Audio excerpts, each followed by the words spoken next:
It's interesting the timing of his retirement and all these NFL jobs that have opened up. And did somebody reach out to him?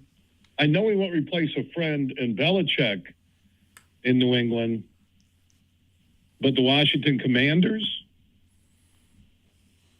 You're thinking, Carolina, right? He's, the Southern roots. Atlanta, close to Alabama, right? These coaches don't want. It's why Beeline got out early, man. Izzo's frustrated. The transfer portal, re-recruiting your players, NIL money. They don't want it. Yeah, they're making big money, but they don't want the stress. Pros, you don't need to do that. Outside of maybe recruiting a free agent or the family at a dinner. It's interesting. We'll keep it posted. But again, ESPN reporting that Nick Saban is retiring as head coach in Alabama. His first replacement, I think it's going to be Lane Kiffin from Mississippi will move over. That's my call. All right, so earlier today I get a text from my good friend Eric Zane from the world-famous Eric Zane Show podcast. He fills in once in a while. He creates mental hurdles with me where he thinks I'm the enemy, that I'm his best friend, has nothing to do with the bipolar syndrome that he deals with, but that's his personal business, and I'm not going to talk about it on it. Zane is standing by. How you doing, buddy? Never better, Will. How are you? Doing good, man. You texted me, because you get, paranoid anxiety like I do at times, and you're like, I love what the Lions have done. I don't have a good feeling about Sunday. I think Stafford's going to throw for 600 yards. What is the biggest fear outside of Stafford throwing for that 600, and why you texted me? What's the anxiety about this game? Well, to me, it all boils down to I don't think the curse of Bobby Lane has completely left my soul. I don't deal with facts. I just deal with conjecture and feeling. I don't have any real reason to think this way. I just feel terrible about it, and I won't feel great until they win a playoff game. And I think it's the Stafford coming back, because I'm looking at Stafford and Goff, and since it went official on Sunday afternoon, who has more pressure? And it's Goff. Stafford's not a Lion anymore. He's already won a Super Bowl with the Rams, something Goff couldn't do, and a reason why McVay and the Rams wanted to trade for Stafford. They felt they had a better path to the Super Bowl with him, and it paid off. They got a couple of breaks against the Niners and the Bengals along the way.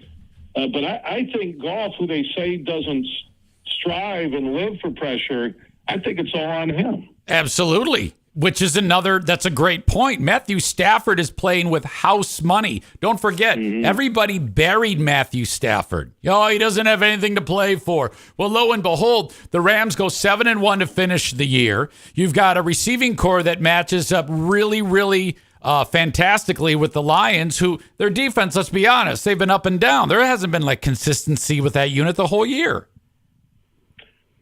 When Zane rolls out sports stats and facts, I get emotional. Tears start. I get waterworks right down my cheeks from where this guy was when we first met and his knowledge of sports. I think a pet rock could reel off better football opinions, and now he's solid and strong. Joining us from the Eric Zane Show podcast. Look for that. Facebook, all the social networks, YouTube. You can find it everywhere. Yeah, and I said in my opening huge opinion today, Eric, that the entire offseason, 8 months, whatever it would be, 7-8 months, of knowing that Matt Stafford ended your season in Detroit would be as painful as anything I could ever remember as a Lions fan. Well, I think you got to start wrapping your mind around it, because as much as I want them to win, they will lose Sunday, and it's over. This great year, Bill, you heard it right here, is going to end on Sunday, and it's going to be ugly. And it makes you think about that, where you won't even want to think about the Lions, because and you'll never get that storyline again. There'll never be a second return home. There could be, but I'm talking it's a first time back. It's the first ever playoff game at Ford Field. I will say he's not mobile. If the Lions can blitz and bring a lot of pressure, Stafford could be a sitting duck. Right. So this could all change, It could all just go out the window. I mean, if they start playing great, I'm immediately going to change my mind and say the Lions are going to win. Don't get me wrong. I want them to win, but I've been so mutilated by their performance for the past 43 years that I'm still not confident. I'm not confident. This is, how do I say this? I'm trying to think about games this year with the Lions. And I like the word you use, confident, where going in, I thought they would win at Kansas City. I talked about it. Confidence, I had it. I didn't have it going into Baltimore. I'll say that. I didn't believe going into Baltimore they were going to win that game. Because I predicted like 14-3, and I think Baltimore was one of my losses. I thought they would split with Minnesota, which I think they would have if Kirk Cousins would have stayed healthy all year with those offensive weapons that he had when healthy.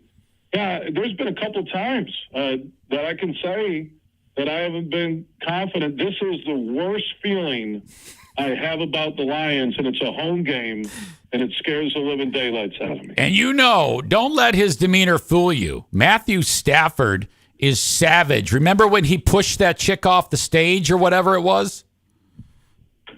Yes, and one thing about Stafford that I noticed when they kept showing him on the sidelines when the Rams had taken the lead on the Wentz 2-point conversion against the Niners on Sunday, and Stafford had that look like talking to dudes like, I want that trip to Detroit, right? I want that. Oh, yeah. This is going to go down in history as a heartbreaking moment for all of us. And I'm really sorry to everybody that I have to say this, but that's how I feel. Wow. Just right after Christmas. Eric Zane Show podcast. Look for it. Facebook, Twitter, YouTube. He does a great job with his daily podcast. Eric, enjoy the game. Glad we could connect on air, and we'll talk soon. Love. Yeah, Becca. He's That's it. Kenny writes, my daughter just said you look like you belong as an extra in the new Wonka movie just now. Okay. All right. Which daughter said that? I'd be curious, because if it's the little one, I'll take it easy. But if it's the big one, I'm going to go savage. I need to know the age of the individual that just said that. If it's sweet little, what's the kid's name? Lacey? They both said it. Oh, well, that's unfortunate. Sorry you feel that way. I am going to keep this above board. If it had just been the old one, I would have just let her have it. But I can't do that. Folks, have a great day. Thank you. Have a great evening, I should say. I'm off to the hockey game. Otherwise, I wouldn't be dressed like an asshole. And I will talk to you doing the show tomorrow. Thank you.